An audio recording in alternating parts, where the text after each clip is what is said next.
बुद्धि पागल हो जाती है।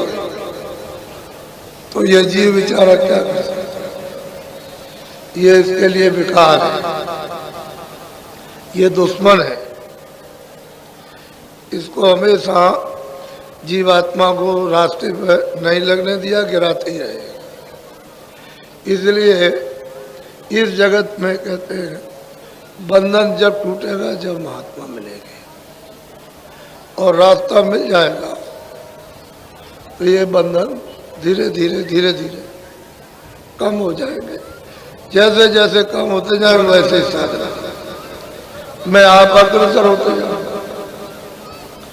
ये पीछा नहीं छोड़ेंगे तो आप क्या साधन कर सकते,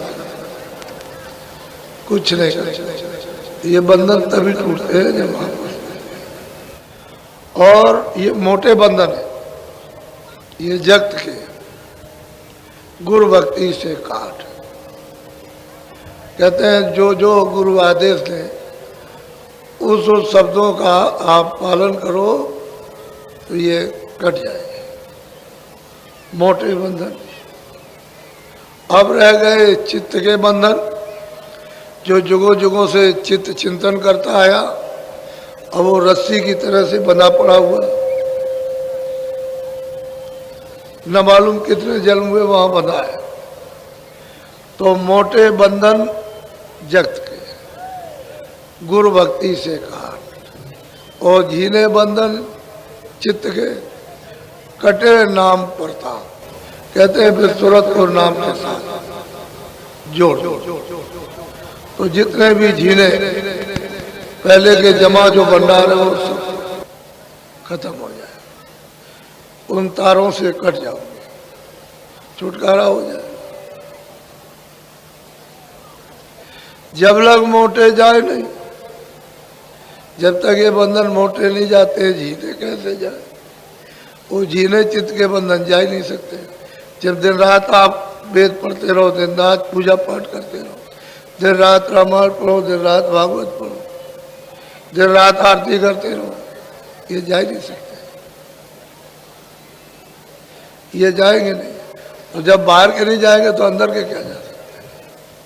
ताते सबको चाहिए, सबको चाहिए जितने भी नित्य गुरु भक्त कमाए, हमेशा उनके आदेश का पालन करो, काम हो जाएगा, काम हो जाएगा।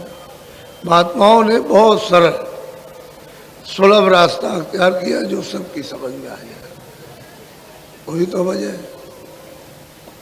तो कल आपको बताया था कि मनुष्य मंदिर ये अमूलक है,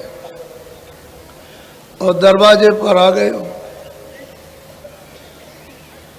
दरवाजा तो जब छूट गया था, जब 84 और नरकों में चले गए, तो है बच्चे इसको बंद किया करो, तो उठा करके ले जाओ। जब 84 और नरकों में चले गए तो दरवाजे से फिर ये दरवाजा मिलता।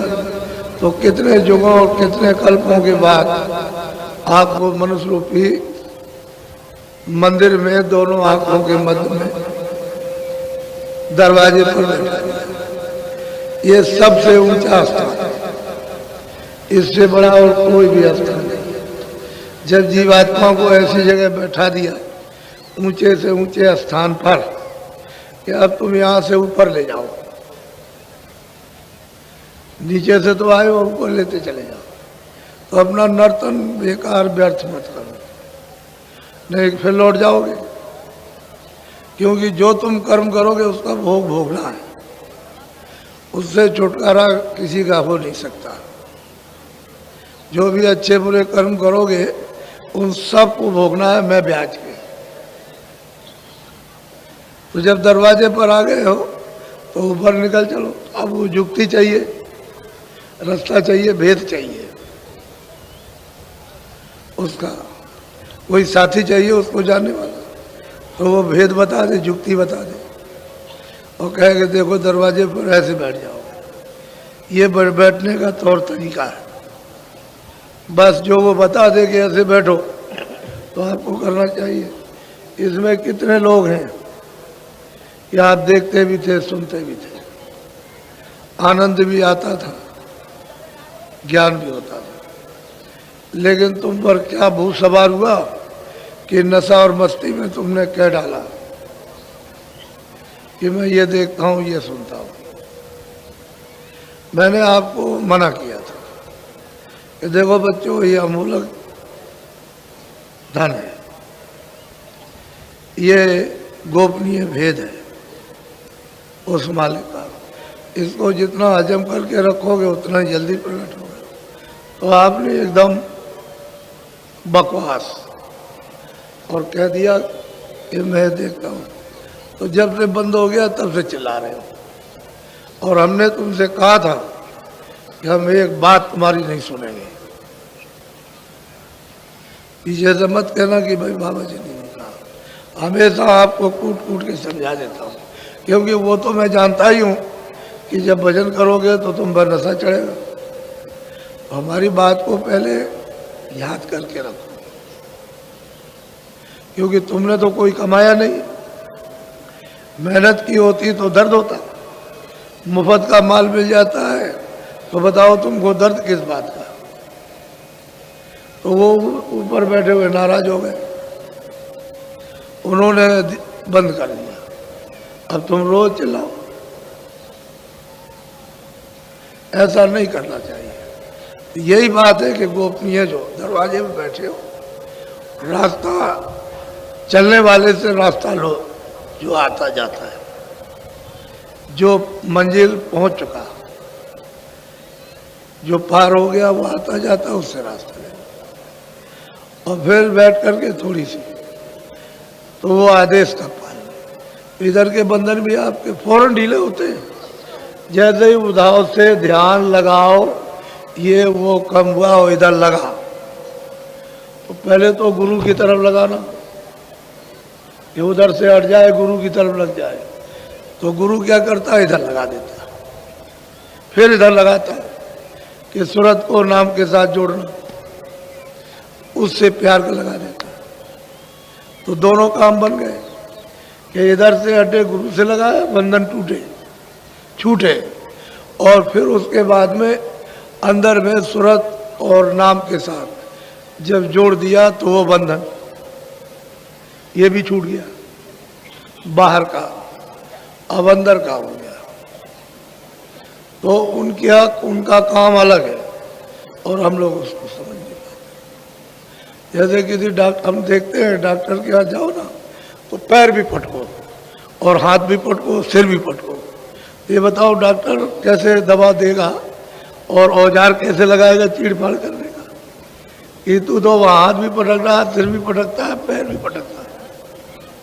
तो मैं देखता हूँ कि तुम चुपचाप नहीं बैठ सकते हो, कि तुमको कुछ देना चाहते हो तो पैर भी पटकते हो और हाथ भी पटकते हो और अब गिरते और कूदते भी हो। ये क्या है? यह इससे मालूम होता है कि बड़े कर्म खराब, इसलिए कूदा फांदी हो रही है। अरे भाई कुछ चीज लो तो जरा सा धीरे से, आस्तिकी से लेना चाहिए। लेकिन ये देखते हैं, खुद भी परेशान और हमको भी परेशान करते हो। इतना नहीं जानते हो कितनी मेहनत करते हैं और फिर भी। तो असली बात यह है कि लेना नहीं आता, जो कहते हैं उसको सुनते रहे तो वो छूट जाते हैं। वो महात्मा महापुरुष तो जब जब आते हैं देने के लिए आते हैं, वो कुछ नहीं रखना चाहते हो तो कहते हैं भाई निकल जाए किसी तरह से, ये यहाँ से तो अच्छा ही है। वो कब चाहते हैं कि तुम यहाँ रहो, लेकिन बस यही इसी जगह घिरे पड़े रहते बंधे हुए। ऐसा नहीं है, यहाँ तुम्हारा कुछ नहीं। ये बात बिल्कुल देखने में आती है, यहाँ किसी का कुछ नहीं है। अभी लड़के का समय हो जाए तुरंत चलो, उठा के लेगा गंगा जी में बहा दिया। किसका लड़का, किसका लड़का, किससे मोह करते थे, इससे करते थे। तो ये पड़ा है तो हम मोह कर लो, उसको फेंकने क्यों जा रहे हो? पत्नी है, उसका समय हो गया, चलो निकलो।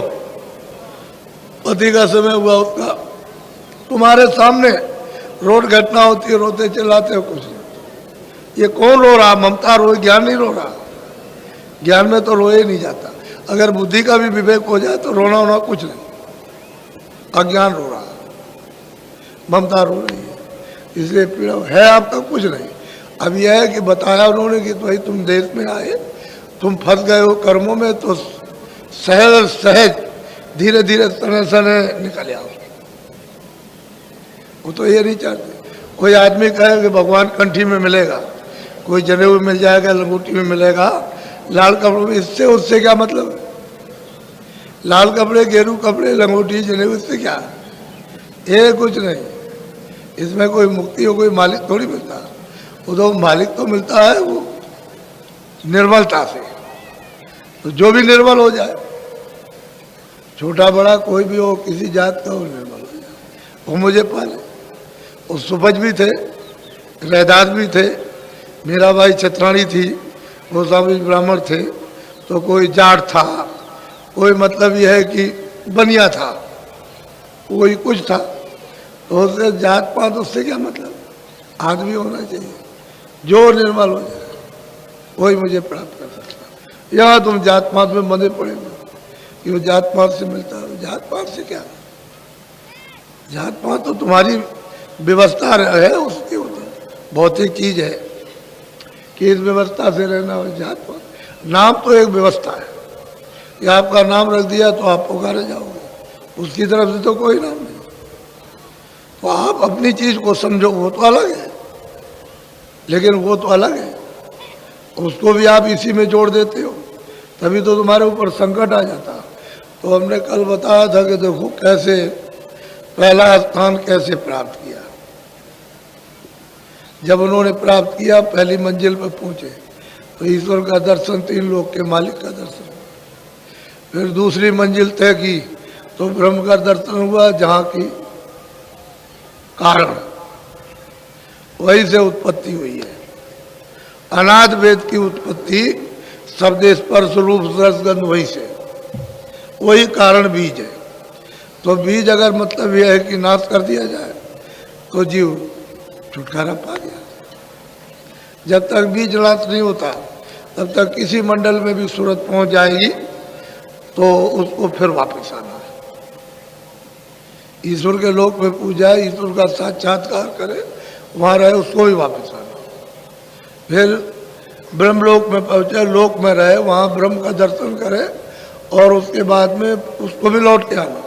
लेकिन जब शब्द स्पर्श रूप रसगंध इसके बोझ से परे हो जाएगी, शब्द रूप हो जाएगी, फिर कुछ नहीं, शब्द में प्रकाश है, शब्द रूप हो जाती है। फिर ये दूसरों को खुराक देने लगती है। पहले दूसरों से लेती, जब शब्द स्पर्श रूप है तो दूसरों से खुराक लेती है, अब ये दूसरों को भोजन देने लगी तो शब्द रूप, तो फिर गुणातीत हो जाती है, फिर वो बंधन में नहीं आ सकती। तो ये भेद कोई जानता नहीं, अंदर जा कर के मालूम होता है, पता चलता है। जब उस मंडलों में जाओ तो मालूम होता है कि ये है क्या।